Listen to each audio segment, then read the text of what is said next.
morning, everyone, and welcome to the morning show right here on Main Street TV, where we have the world famous Dr. Kelly Roush here today. Good morning. Yes, good morning. No, I've been looking forward to having you here. You're so much fun to talk to. You're so knowledgeable, and how you are everywhere all the time, I don't know. I think you've cloned yourself. Did you clone yourself and we don't know it? I like to. I might have more breaks, but if I did. That's true. Yeah, I'm sure that no one would like to clone yourself more than you, right? I don't know about that. But no, Dr. Kelly Roush here with us this morning from Holzer, and I'm sure that unless you've lived under a rock, you've probably had some run-ins with her along the way, whether it be sports medicine or somewhere at Holzer. But we want to welcome you, and we're going to talk about all kind of interesting things today, including a book, Yes. which is cool. I didn't know that you wrote, but and it's all going to a good cause, which is an amazing thing. So I'll tell you what, we do have a message to play, and then we'll be back and we'll chit-chat, and it will be a lot of fun, so stay tuned. At Vinton County National Bank, we believe in supporting the areas where we live and work. Now, we'd like to honor those who also serve our communities. Our new Community Champions account is especially for first responders, veterans, active military, and anyone employed in the fields of healthcare or education. This account offers rewards, discounts, and other benefits to those who give so much to others. Vinton County National Bank, rewarding those who serve. All right, and we are back with Dr. Kelly Roush from Holzer, and many of you know her as the Jackson High School or Jackson School team doctor as well, and amongst a whole lot of other hats that you wear along the way. So welcome. Thank you. It's great to be here. Of course, it's always fun when you stop by because you are a wealth of knowledge, and you have pretty much dedicated your life to helping others, and especially helping our local youth stay well and healthy, and helping them exceed in their sports and all of those things. So thank you. Thank you. You're amazing. Thank you. I love what I do, so it really helps. You must. So I overheard you talking on the radio that you have been with Holzer for 30 years. Are you making that up? No, 30 years this year. Well, how do you do it when you're only 29? I know. It's amazing, isn't it? No, if you could, so tell everybody a little bit about, I know it's been a little bit since you've been here, so tell everybody a little bit about yourself and, how you got started in this career and why, maybe. Well, I was always involved in sports. I played volleyball, basketball, softball, cheered, and I was field commander of the band. I went to a small school, so we had to do it all in order to have all those events. And how did you, again, did you clone yourself? Practices. So that is wild. I've always loved sports and been involved in it. And I played volleyball in college, and I played for U.S. continental teams in Europe for a couple months when I was 18. So I got an opportunity to travel. And I just saw then that there was a need to help athletes get back in action and to take care of their sports needs, because I was in a rural area and there just wasn't much available for athletes, as well as far as health care. And so I just chose sports medicine as my field, and I went and played college volleyball on full ride, and I loved that, and did the sports medicine thing, and I became an athlete trainer, and then I decided to go back to school to become a doctor. Was looking at orthopedic surgery, but I don't like cold environments, so surgery centers are always cold. And so after my second year, I decided maybe there's something else out there. So I started looking at other fields, and I was already through the hard part of med school at that point. Also, I had a lady that was observing under me, or I was observing under her, that was said, if you want a family, this is the life for a mom. And so I started looking at that, on call all the time and late night surgeries and things like that. Sure. And I just ran into somebody that was a chiropractic physician and said, hey, this is pretty cool. And I'd never been exposed to it. And I went and worked there doing some rehab in the summer when I came home, and I fell in love with it. And next thing I know, I moved to Davenport, Iowa, and got accepted, and here I am, and I love it. Here you are, and we are so fortunate to have you here in the area. So thank you for, again, doing what you do. So talk about a chiropractic physician, because is that different than like a chiropractor? Like, are there different steps to that? No, chiropractor, chiropractic physician are basically the same thing. Okay. There are, like, I have an additional certification as a certified chiropractic sports physician, so it just means I have obtained a diplomate in sports medicine. So there are levels of education, just like in any field, that you can get beyond your normal doctorate degree. Okay, so there's chiropractors, and then you've gone above and beyond that and done other stuff as well. Interesting. Yes. Okay. So in being so Jackson High School team doctor, how did that happen? And how long have you done that? Well, I originally was at Meigs High School. I was there 12 years. And then my kids we lived in Point Pleasant. So my kids, when they got of age to play sports, it was hard to watch them and be at Meigs. So I transitioned to Point Pleasant High School. I was there for 8 years. And then we moved to Jackson. And I've been here 8 years with Jackson High School. Okay. Very good. And but you've been with Holzer the whole time. The whole time. Isn't that's wild? Mm-hmm. Thank you, Holzer, for having other locations everywhere. So so let's talk about your career. And I know that at Meigs, and something that's near and dear to your heart is trying to inform people about concussions. Yes. Because it is very, very important to you, and maybe tell everybody like why that's a thing. Well, the reason I became the team doctor at Meigs was because there was a very tragic incident that happened where an athlete died. Matt Alt passed away from a head trauma, second impact syndrome, and I feel like back then, there wasn't all this education about concussions, and there wasn't a lot of knowledge about it. So I decided to write a book in his memory and to educate others of the safety protocols and things to do to help try to prevent this from happening to anyone else. And I think about him as you've told me, the story before, and you can't help but remember that young man and think about him and what could have been done maybe to prevent that. But so you wrote a book, and you were telling me it was like 2020, I think.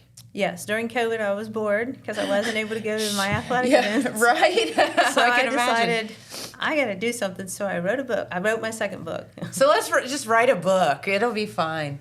But so let's talk about that for a minute. And this book, my first book was dedicated to Matt, and my second book is also dedicated to Matt. And the first one was basically for football, but the second one has all sports. So there's stuff about the new research that's out with the Q collar that you're hearing and seeing ads on Facebook pop up. And that's a very interesting technique that's based on research done on woodpeckers, because they peck their heads into the wood and have, repetitive head trauma, but they never have concussions. So it's based on the blood flow that goes into the brain, and this Q collar is supposed to mimic that, and it's out. It's kind of a new technology out. So is that a device that like an athlete could wear? Is that? Yes, they actually wear it on the back of their neck, and then it changes the blood flow that gets to the head when they take an impact, so that they don't end up with a hematoma.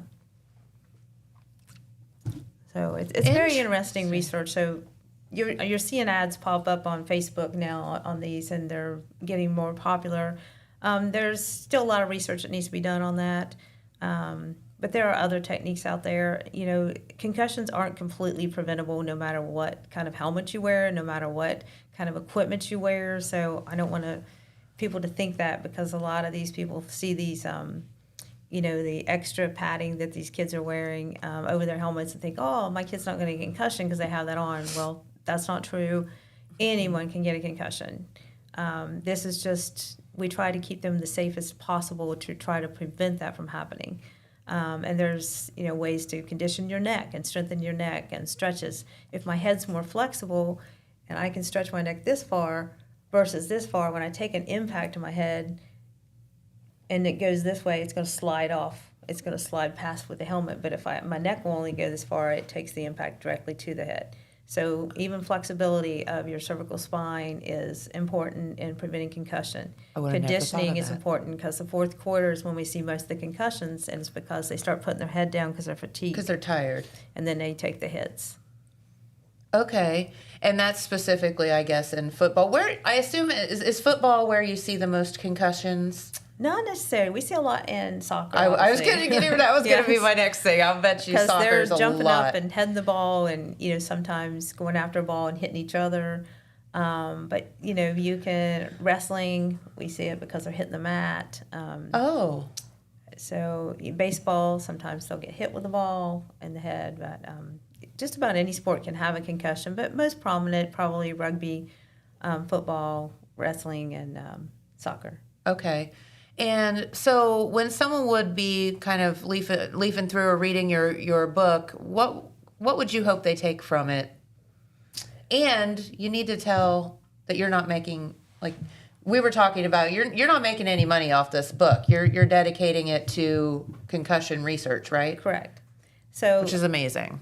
So the main thing I would like people to take out of the book, and the reason I wrote it, was just to give you some information about what to do, what not to do to prevent concussion.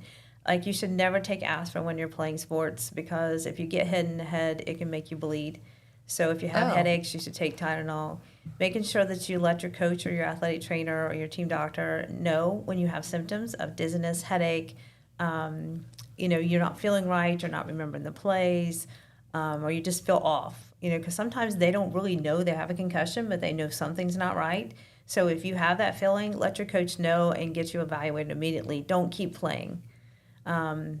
Even though you want to.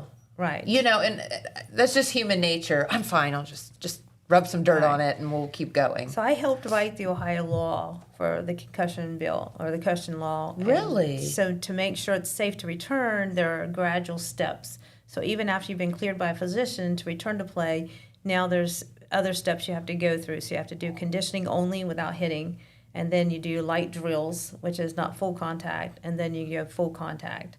Okay. And you have to have no symptoms during that gradual progression back to play before you can go play in a scrimmage or a game. And that's a safety mechanism to prevent second impact syndrome. Is that just with high school, or is that college as well? Professional stuff? It's state by state, because it goes by the law, the concussion laws in each state.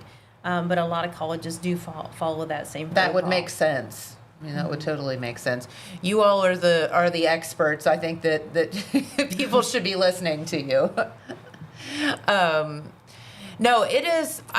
When I was a little girl, I was at the fair, and they had just built. I showed horses, and they had just built this really nice concrete wash pad for the horses. And I was little. It was my first year in 4-H. I was 9, I think, and somebody's horse got loose in that and got scared and hit me, and I went back and hit my head on that concrete.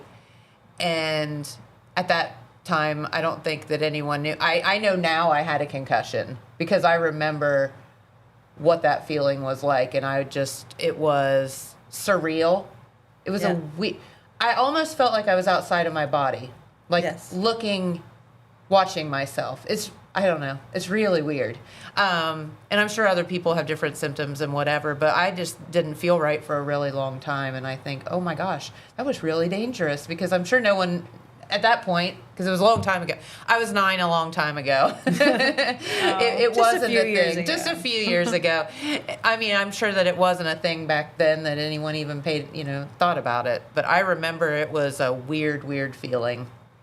And so if you have any kind of weird feeling, which is what you were saying, like, you might need to say something. You do need to say something. Yes, and a lot of athletes are afraid to say something because they're like, oh, I worked so hard to get my position. But what you don't realize if you continue playing with a minor concussion and you get hit again, it's going to be a lot worse the second time. Yes. So then you're going to be out even longer because it's going to get to the point where you can't function and you're not going to be able to run the plays. And then the coach is going to pull you out anyways because of your athletic decline.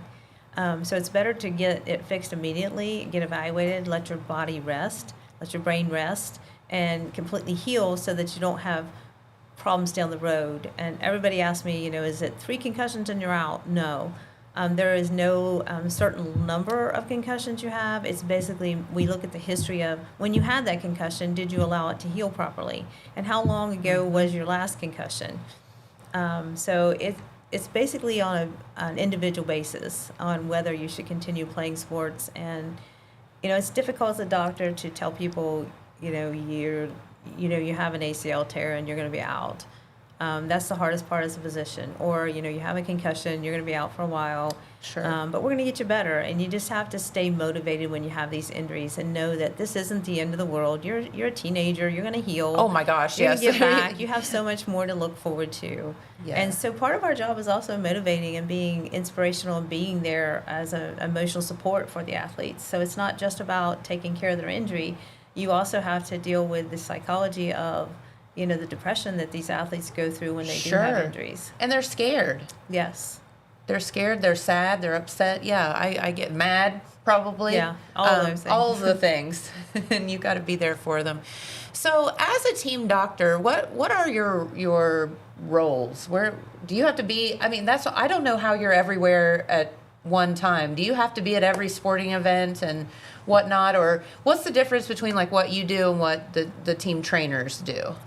Well, our athlete trainers are remarkable. I've got to brag on those because they are out there every day, every practice, every event. And we have athlete training services in 5 counties, and I have the best team.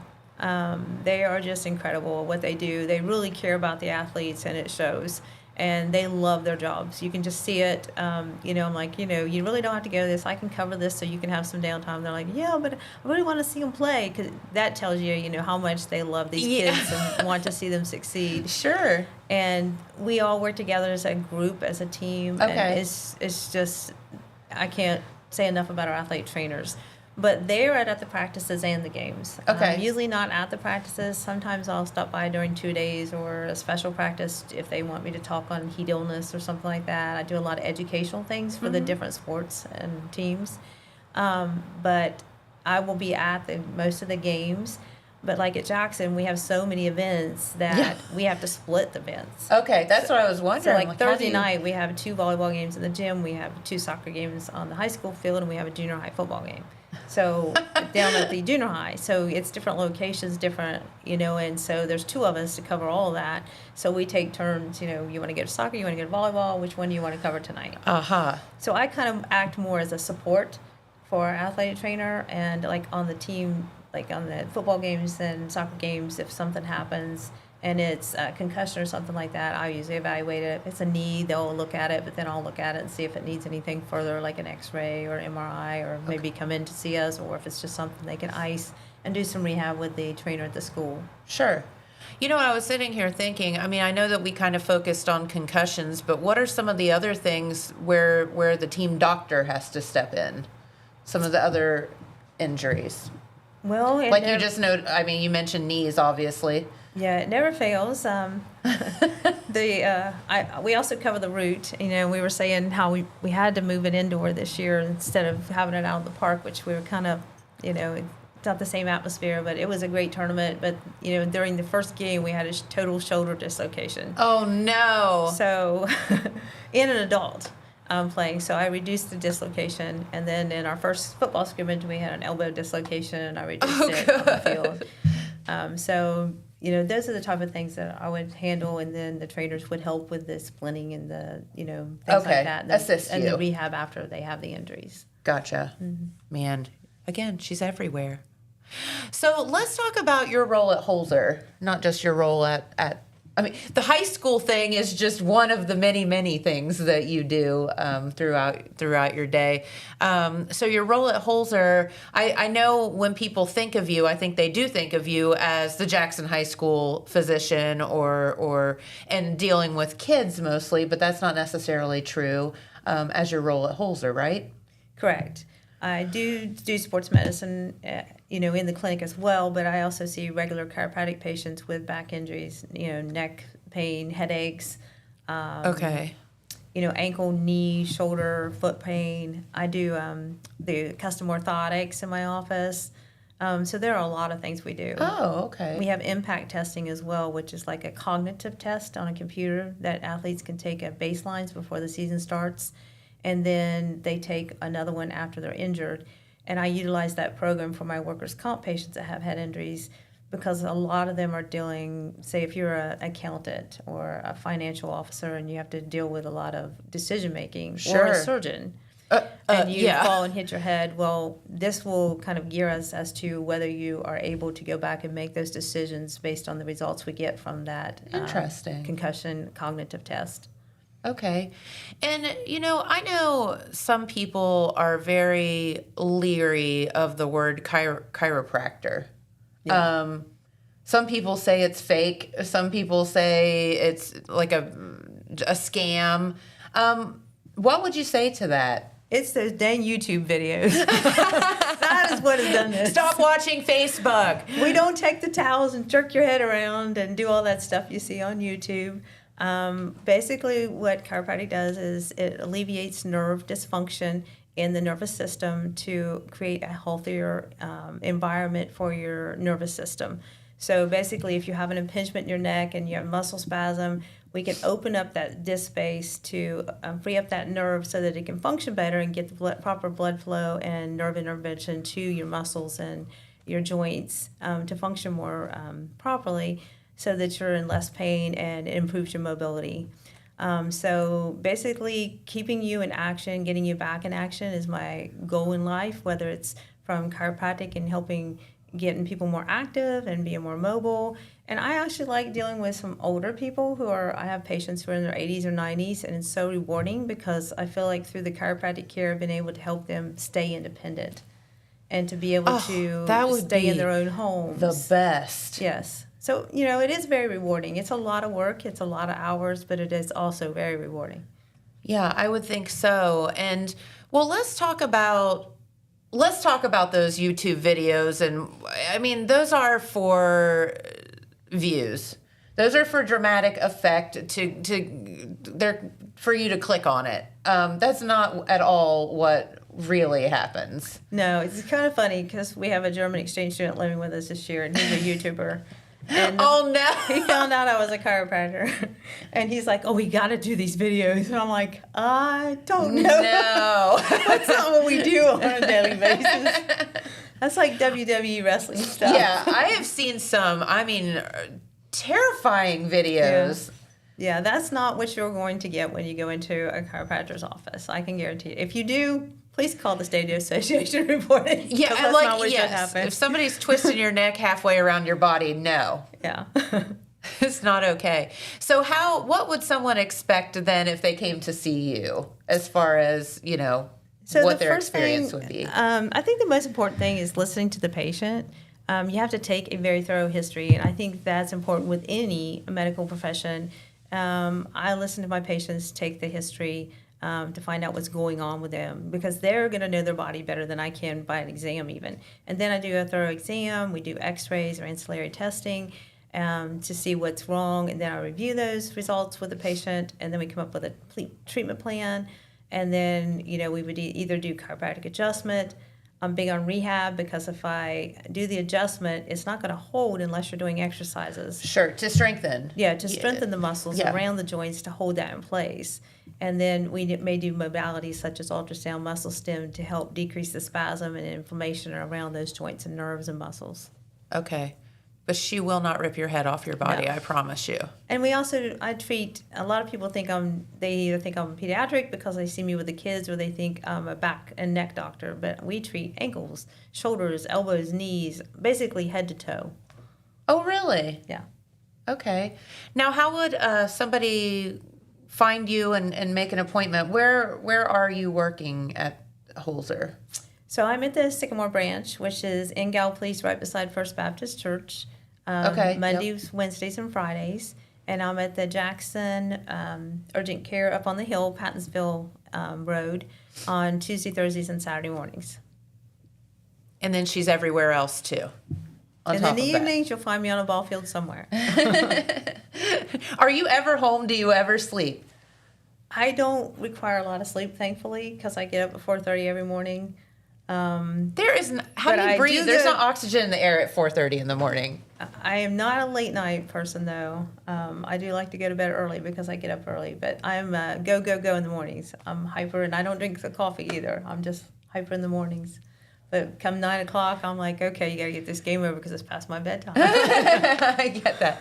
Would you rub some of that off on me, please? But I have a husband and 2 kids, and then we take this. This is our 6th exchange student. So we stay very active, and I love it. I love sharing experiences and cultures and learning about new cultures. And my kids are in college now, so it's me and my husband. So. But they're back, and we do a lot of family. I love my family, and I love sports, and I love what I do as a profession. And so, I like coming home, but I like going to work. So it's a good match. Yeah, absolutely, absolutely. So they mentioned something about a Saturday sports clinic. Is that something that you still do? Yes. Okay, let's talk about that for a minute. Okay. Our first Saturday clinic is actually this Saturday, and it will be at the Jackson Pattonsville Road location, and we are there from 8 to 10.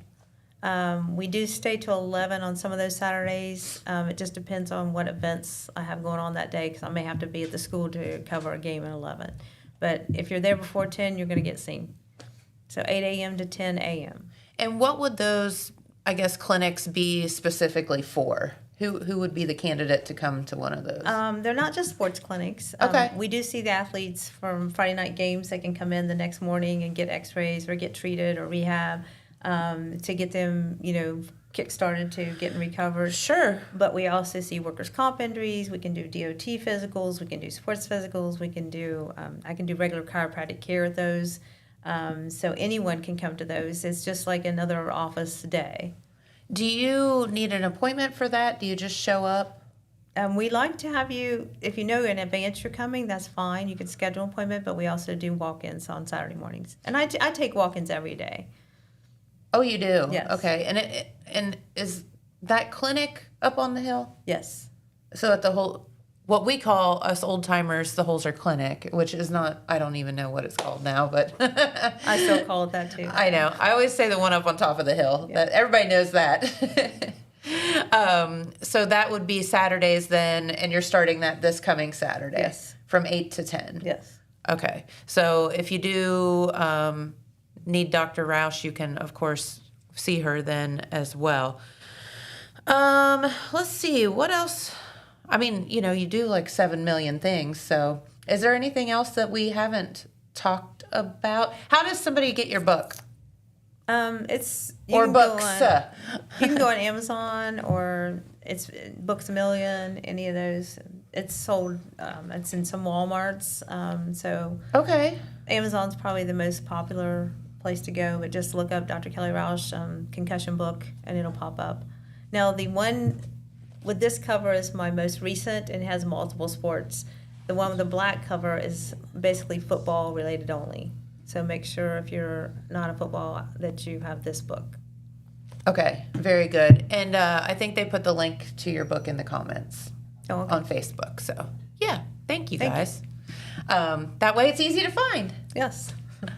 Very, very good. So I'm trying to think if there's anything else to ask you before we let you get out of here, because you do so much. And I think, I just want to say thank you, because I do feel like you're everywhere, and you do take care of so many different athletes. And are there any crazy stories of things that have happened, or funny stories of things that have happened over the years? Oh, absolutely. I think that might be fun to talk about for a second. I had a kid one time that I was working football scrimmage, and they hollered and they said, "We need life flight for a golf injury up on the hill." And I'm like, Wait, a golf? Life flight? Like, okay, this is an over-exaggeration. No. I go up there, and this kid has the end of a golf club sticking through his head. He swung at a bee, hit a pole, and the end of it broke and went straight to his head. He ended up with a steel plate. Yeah. So you don't see that every day. So it's it's never a dull moment. You just never know what's going to happen. I do want to say also to be careful in the heat. Make sure that you're wearing light clothing and drinking lots of fluids, getting your electrolytes in. We give the kids electrolyte popsicles to keep them hydrated. There are a lot of people doing these IV therapy stuff. That's not for everyone. That's only for people that are severely dehydrated. Not just everyone should be going and jumping to that. Okay. That's more of an intravenous thing that's for severe dehydration. But you can keep yourself hydrated by just drinking water and electrolyte drinks and making sure that you're stretching properly and eating nutritionally, especially when it's hotter.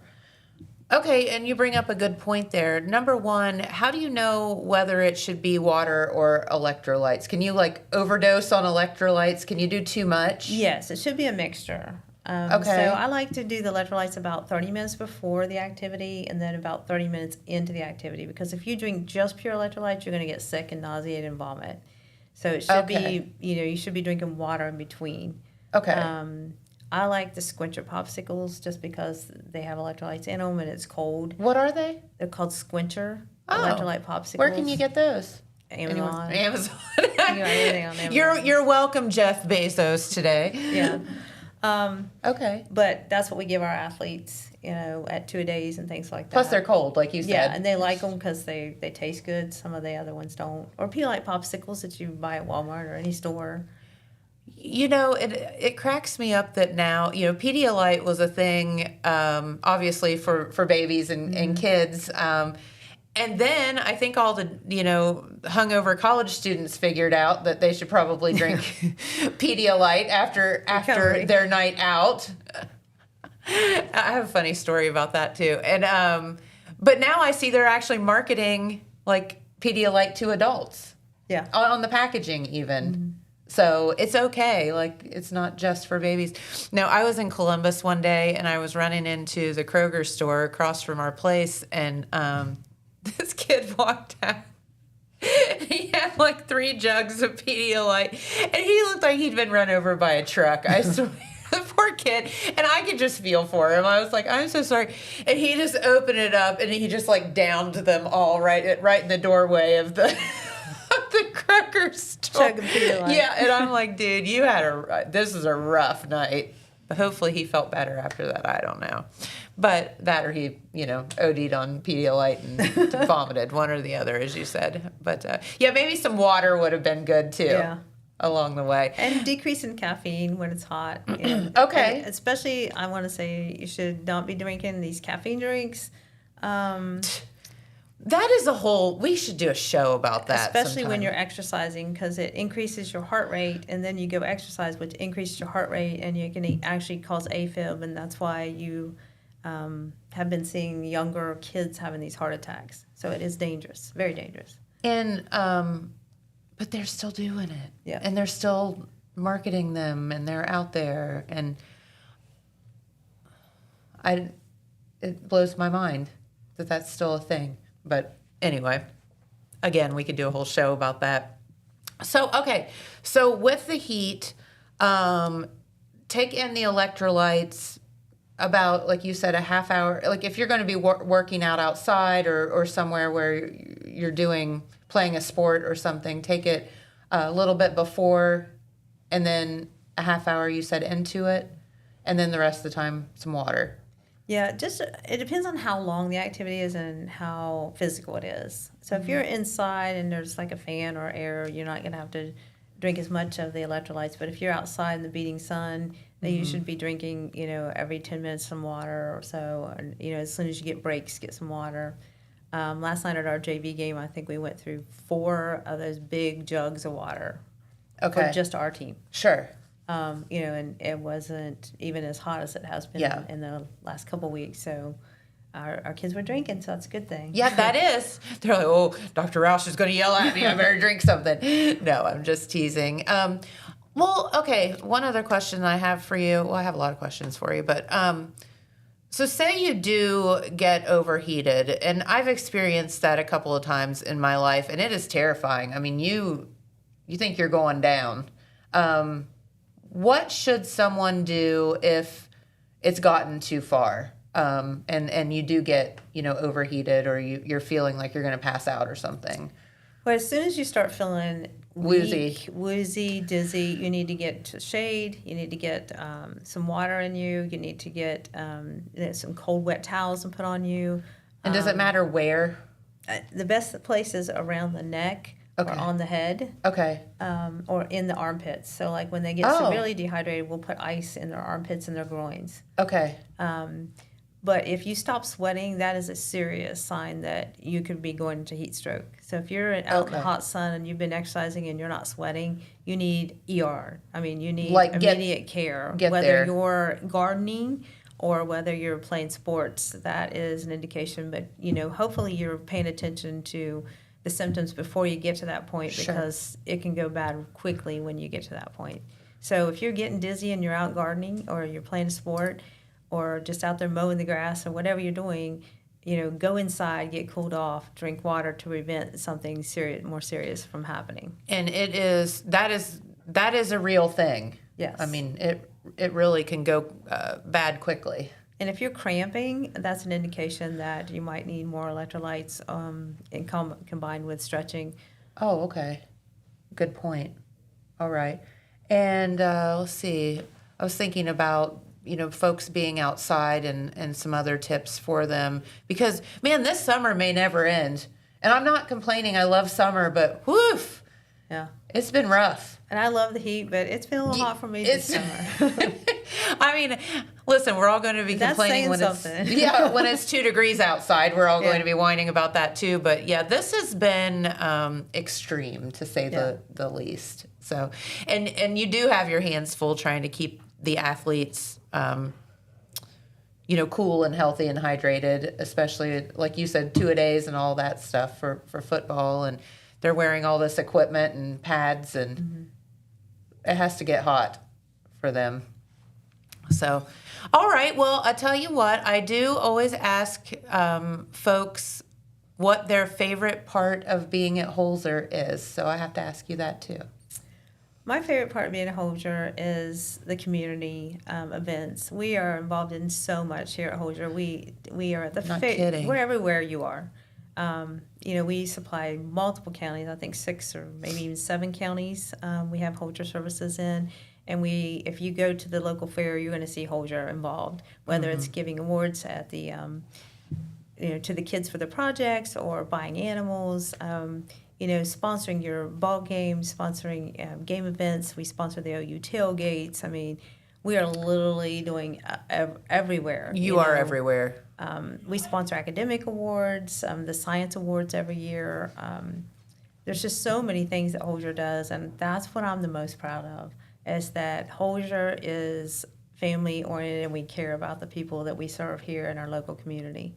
Well, I think that your actions certainly speak to that, and I'm sure that Holzer is very honored to have you as part of them, because they are everywhere. You are correct, and always part of the community, and so many different events along the way, whether it be sponsorship or just there and assisting, maybe passing out at a 5K some waters or something. Right. I mean, they're always there.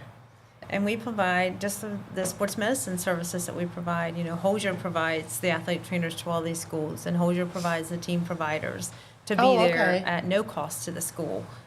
So Jason Crawford at Jackson, and Sarah Griffith at Oak Hill, and multiple others, Lori at Gaia, and Allie at Meggs, and multiple others are provided solely by Holzer. Oh, I didn't know that part. As a free service to the school to keep the kids safe. See? I'm glad you brought that up, because that's another wonderful thing they do for the community. Very good. All right. Well, I will let you get out of here because I know that you probably have patients to see, right? Yes. She's like, stop talking to me so I can go I've help actually people. already gone in the office and saw the patients before school started. So. Did you really? Yeah, before the show. This is why she gets up at 4 a.m. You're nuts, I tell you. So are you the doctor of any other school or Jackson? Yes, only? I'm the team physician for the Rousch. Okay, Donegal Police? Yes. Yes. And then I'm one of the team physicians for the University of Rio Grande. We split that among many. Oh, okay. We have many roles. And then I also help with Meigs High School as well. Okay. And here's the thing, if you don't know where to find Dr. Roush or how to get hold of her or where she's located, the Holzer.org email or website is an amazing tool. You can even schedule online. You can get all your test results online. It's really, really good. It has all the information for every doctor. You can look them up by name. You can look them up by their practices. So it's very helpful as well. So you can't say that you can't find somebody. That's right. You're easily found, or just Google her.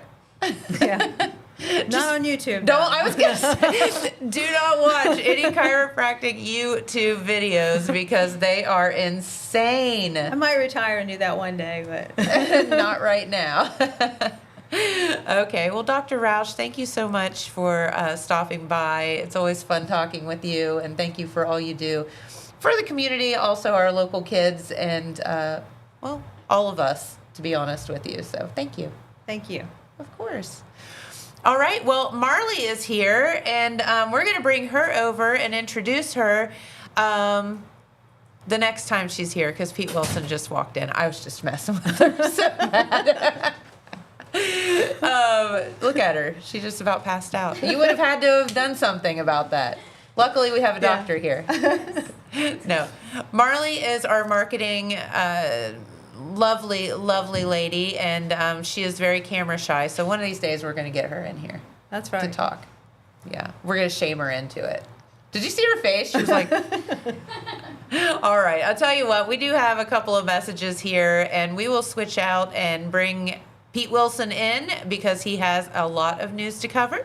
So we'll be back right after this.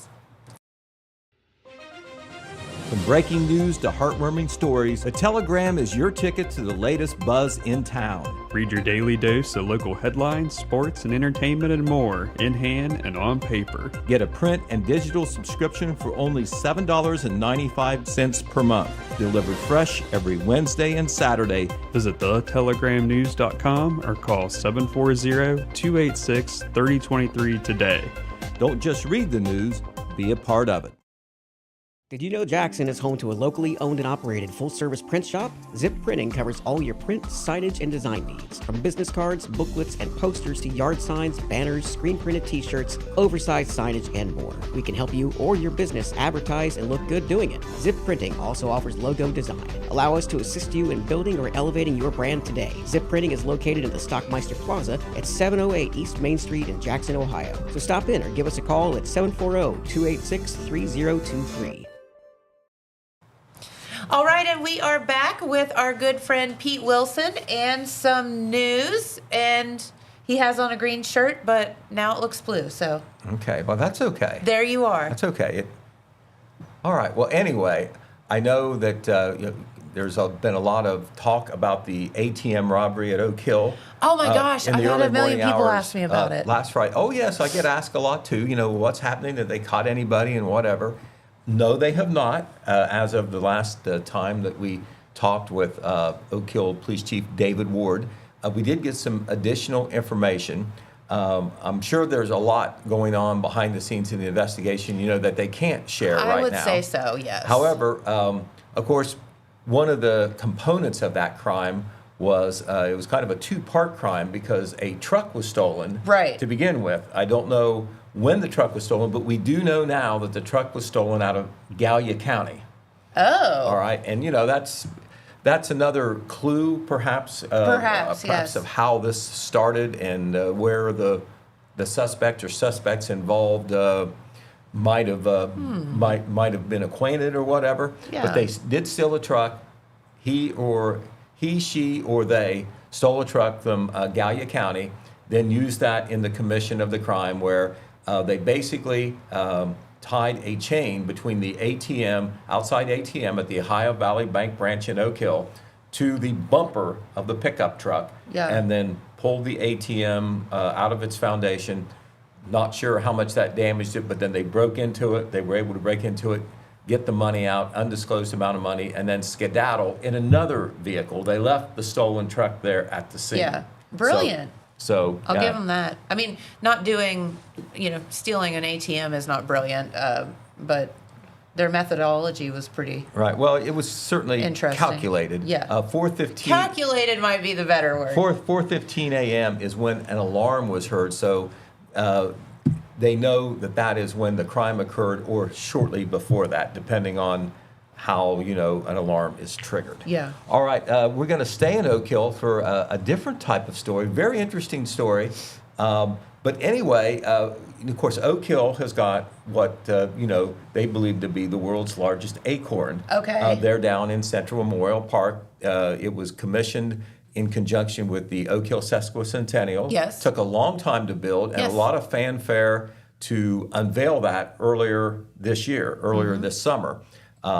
Very, very big acorn. It's got a lot of attention, not just in Jackson County, but Sure. but around, because it's a novelty. Yeah. Okay, well, some folks in Silver Spring, Maryland are claiming that they have the world's largest acorn. Nuh-uh. Look at these two pictures there. On the left is our Oak Hill acorn, all right? On the right is the acorn at Silver Spring, Maryland, that's in a park, and it's actually not a sculpture like the Oak Hill acorn. It is a gazebo shaped like an acorn. So that leads to all sorts of debates on interpretation on what you can call an acorn. But the Silver Spring folk, in one way, the Oak Hill acorn is larger, but in a couple of other ways, the Silver Spring, Maryland acorn is larger. So who's the final authority on world's largest acorns? it would probably be the Guinness's Book of World Records. But here's the thing about claiming a record. It takes a little bit of money to do that, because they have to do an investigation, and then it's a lot of publicity you get in the Guinness Book of World Records. So I'm not sure all criteria they use to determine what they put in there, but I know to some extent it costs money to get in the Guinness's Book of World Records. Okay. Although, that is, the given authority for everything that's a record. But this gazebo in Silver Spring, Maryland has been there for some time.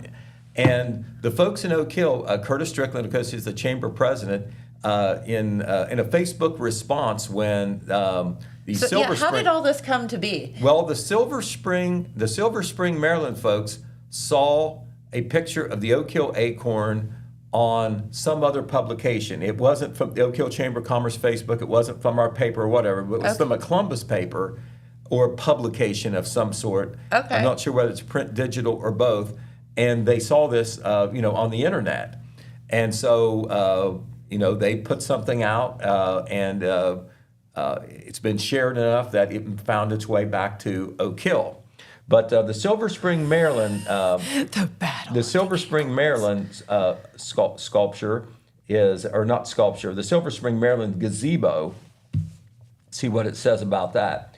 It is. It was built. It is 17 feet, 3/4 inches in height, a little bit over 14 feet in diameter. It's in Montgomery County, Maryland, in Silver Spring, which I think is near Washington, D.C. And the acorn at Oak Hill is 15 feet, 5.5 inches, a diameter of 11 feet and 3 inches. And part of the debate is whether the cap gets measured or not. Is that part of the acorn? So put that picture back up there, if you would, Adrienne. So because the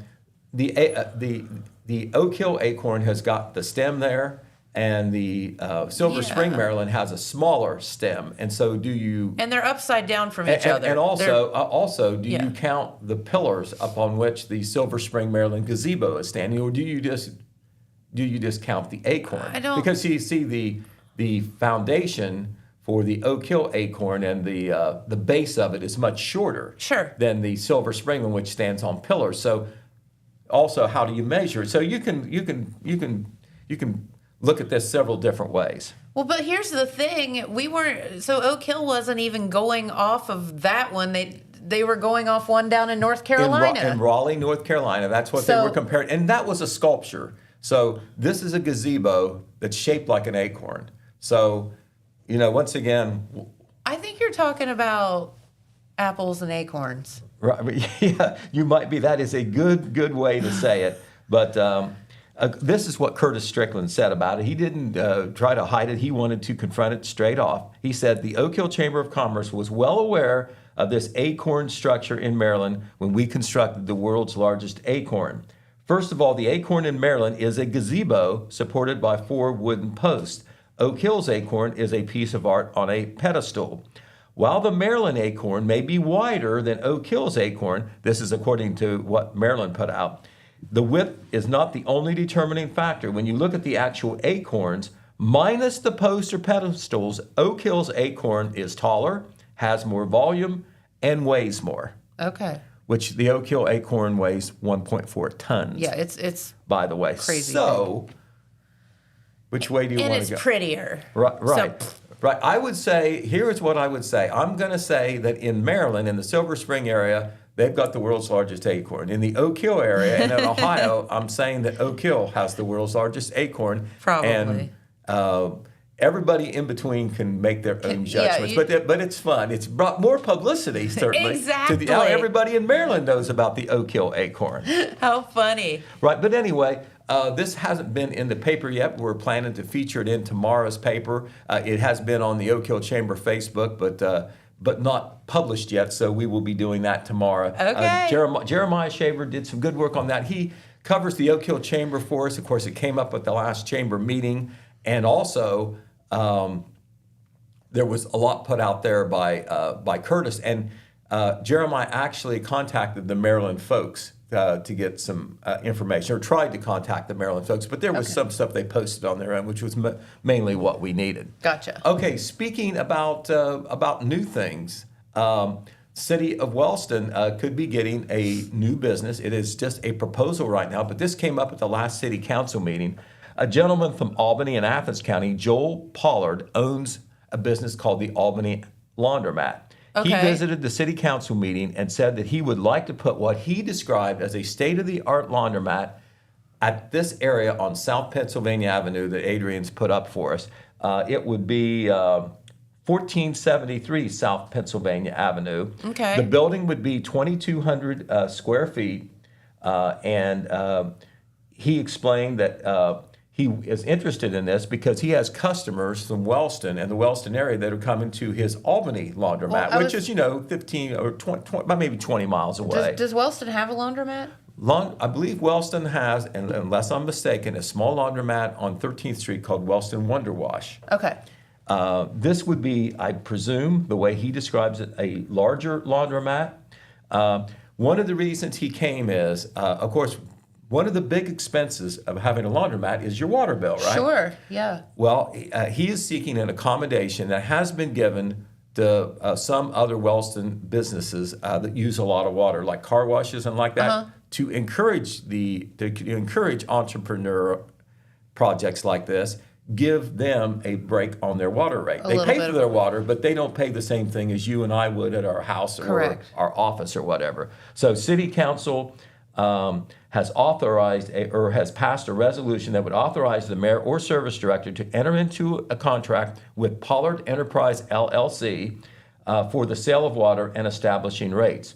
The current terms of the tentative agreement is $5.01 per 1,000 gallons. This is only the first reading. It doesn't mean they're going to do it, but it's on track as legislation. Okay. So it'll probably be, sometimes when you do a first reading of a resolution or an ordinance, it's to get it out there publicly. So councilmen and city people can get feedback to see, if people say, oh, God, please do that. You shouldn't do that, or whatever. Yeah. So, they're always going to take it slow. But that could happen in Wellston, what they call a state-of-the-art laundromat. And, that would affect more poor folks than just in Wellston Sure. if it's everything that it's touted to be. All right, we want to review some village candidates in Vinton County. We did that yesterday, the city candidates and village candidates in Jackson County. But these candidates filed last week, and they have been approved to run for the ballot. And I guess the story in Vinton County is there's 4 villages in Vinton County: MacArthur, Hamden, Wilkesville, and Zaleski. Only little old Zaleski up there by Lake Hope has enough candidates running for those council spots. So they might have to put a want ad in the paper for council Interesting. members, but Oh, there are my. 4 council spots up in Zaleski, and 4 people are running, and that they're the incumbents. They are Nora Brooks, Nathan Broom, Brian McCollum, and Carrie McCollum. Now, in the village of MacArthur, this is interesting. There are 4 council seats that are on the line right now, and the incumbents, David Gill, Brad McNally, Juanita McNichol, and Dana Peters, they all did not run for re-election. They did not file. All 4 of them. A couple Why? of them have been on, I don't know. We have not asked that question, Okay. but There has to be something to they it. can file up to August 25th as a write-in candidate. And right now, that's not an impossible thing because there's only one candidate on the ballot. That, by the way, is Michelle Royster. Now, Michelle, a lot of folks in MacArthur know Michelle. She has worked at the schools. She's a guidance counselor, I think, and she has been on the Board of Public Affairs in MacArthur. So she would basically be switching over to council. So we will see, why those council members are not running, or if they decide to run as write-in candidates. But Okay. it's strange that all 4 of them would make that decision. Yeah, But there's right now, something's going on. 4 seats and 1 councilman right now running for the November 4th general election. In Hamden, there are 4 council seats on the election ballot, but only 2 candidates: incumbents Michael Clare and Lindsley Holzapfel. Incumbents Phyllis Henry and Jennifer McDaniel did not file, or not on the ballot at least, and no other candidates filed. So they need 2 to come forward in Hamden. In Wilkesville, there are 4 village council seats up for grabs, but only 3 candidates: the incumbent Wilburn Gano and Teresa Phillips, and challenger Eddie Shepard. Incumbent Emily Janney is not on the ballot, so they are 1 seat short unless somebody comes out as a write-in. And it's not too discouraging to do that because, as I said, if there's only, right now the ballot could hold, or not the ballot, but the races could hold, in MacArthur 3 seats, Hamden 2 seats, Wilkesville 1 seat, and all you have to do is get the 1 vote. And the same thing, holds Sure. for a couple things in Jackson County too, as we said. This is a statewide thing, but we want to mention it, and we live in the state, so let's share that information. Sure. This is a long way to go, but it looks like that 2026, this is what all the pundits are saying, it looks like that it's going to be for the United States Senate seat that is currently held by John Husted. Remember John Husted, Republican, Yes. lieutenant governor, before that held different positions at Yep. the state level. John Husted is running for the unexpired term that he was appointed to by the governor that J.D. Vance vacated when he became the vice president. Yes. So Husted would like to get it for the next 2 years to finish that term. Yes. Well, a very familiar face on the Democrat side has said he is running for that seat, and that is Sherrod Brown. Okay. So Sherrod Brown did lose in the last election. He had been elected 3 straight elections. He was elected in 2018, 2012, and 2006 to 6-year terms of Senate. Fairly, in a Republican state, a popular Democrat. But he fell short against Bernie Moreno last November by 4 percentage points. This is a year where Donald Trump defeated Joe Biden by 11 percentage points. Yeah. So it was a Republican year for sure. So Brown versus Husted is the way it looks. Now, we haven't even had a primary yet. Other candidates could come out, but the Republicans are likely not to have any other high-profile candidates out because Husted has been already appointed. Right. They could, but maybe Doubtful. not. And on the Democrat side, I have read national news stories that said Sherrod Brown, who of course has been popular and been elected, very electable in other elections except this last one, he was recruited by state and national Democrats in the hopes that he would have the best chance to win this Senate seat. And as you know, there's national implications there. Absolutely. Because a very thin majority right now for the Republicans in both the Senate and the House. So that is something to look forward to in the 2026 election. But you know the way politics fun. are? It isn't a foregone conclusion. It's just that's the way it looks right now. Okay. Okay, we want to also see what's coming up here. Do not forget that the Jackson Memorial Building has hours, temporary hours, only in the mornings now for the foreseeable future, because from the afternoon, from noon on, even though city business is being done, they're closing the Memorial Building because they're moving things from the Memorial Building to the Jackson AmVets Building. Yes. Because the Memorial Building is slated for demolition starting in late September. So if you have business there and it needs to be in the afternoon, they'll still meet with you somewhere, somehow, but it will have to be by appointment, because otherwise it's moving days. Yep. Okay, we want to salute Faith and Fitness and our own Rachel Tipton for Movies at the Manpower and the pre-party they had that Josie Rader and her crew fixed up beforehand. Understand had great attendance on Sunday evening. Also heard that the Nazarene Church had their 95th anniversary, had a great day there. Awesome. More than 150 people in church that day. A lot of people, former members or inactive members, past members came back, kind of like a family reunion there. Michael Purcell, who was a pastor there, has since retired, came all the way from Florida, he and his wife, to speak, and she to sing. So Nice. that was a big day there, and we're going to have some coverage on that as well. And also on the school front, back to school tomorrow for the Wellston City schools and the Benton County local schools. First day of school for them. Oak Hill will wait until Thursday. All righty. So keep an eye out for all those kiddos that are excited and running around. Right, and also look forward to this tomorrow. High school football season starts this weekend, and we will have our football preview this Wednesday, inserted in Wednesday's paper. The front part of the paper will be the regular news. The back part of the paper will be all football preview. So for you football sports junkies, look for that. Todd Thompson and Red Thompson Jr. have been working very hard on that, not getting as much sleep as they usually do. I'll bet. It's a lot to cover. All right. Well, Pete, thank you so much for coming in. We appreciate you. And thanks to Dr. Kelly Roush for stopping by today. It's always a pleasure talking with her. She's so much fun. And so we will be right back here tomorrow with 2 more, I think, doctors from Holzer. And we'll look forward to that. And we will see you then. So thank you so much for tuning in. Bye-bye, everyone.